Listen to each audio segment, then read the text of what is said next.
way to Bangkok's Chinatown, which is one of the city's most bustling and busiest districts, and it is one of the biggest Chinatowns in the world, so I can't wait to see it.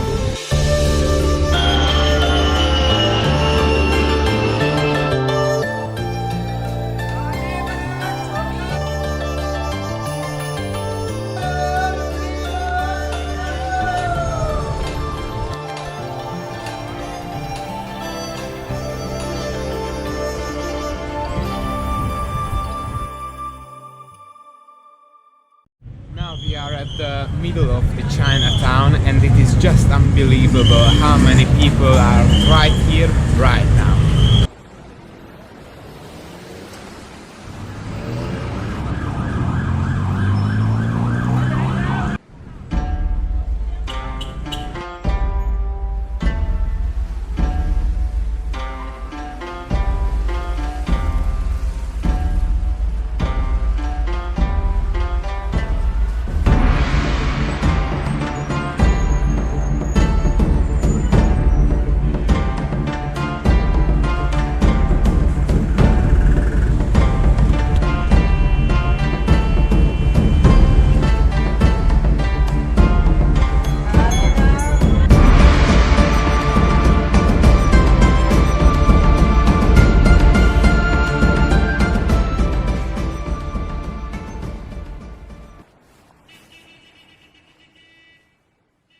After spending a few hours in Chinatown, I can tell you that it's worth a visit for sure.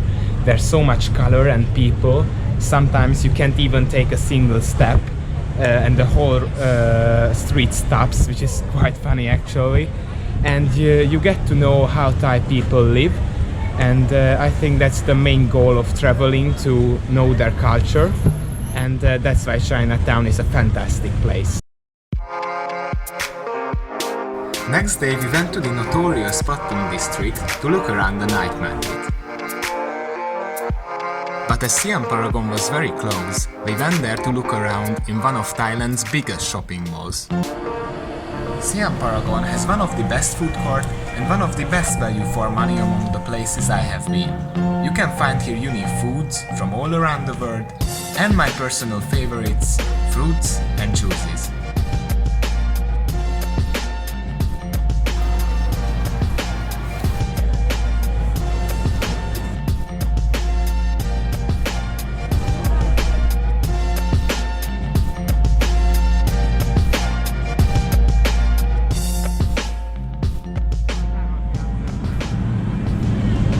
Siam Center and Siam Paragon are definitely not as extraordinary as Icon Siam. They are definitely worth visiting if you are near Siam Square.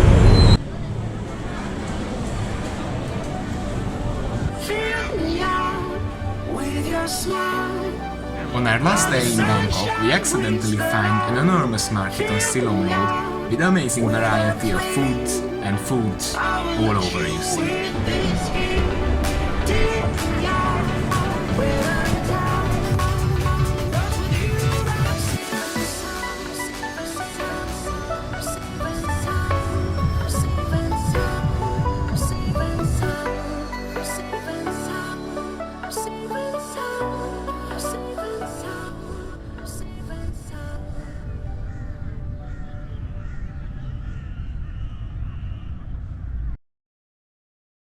Now I'm here in Lumpini Park, where Bangkok goes to relax, and I will relax a bit also, so see you next in Cambodia.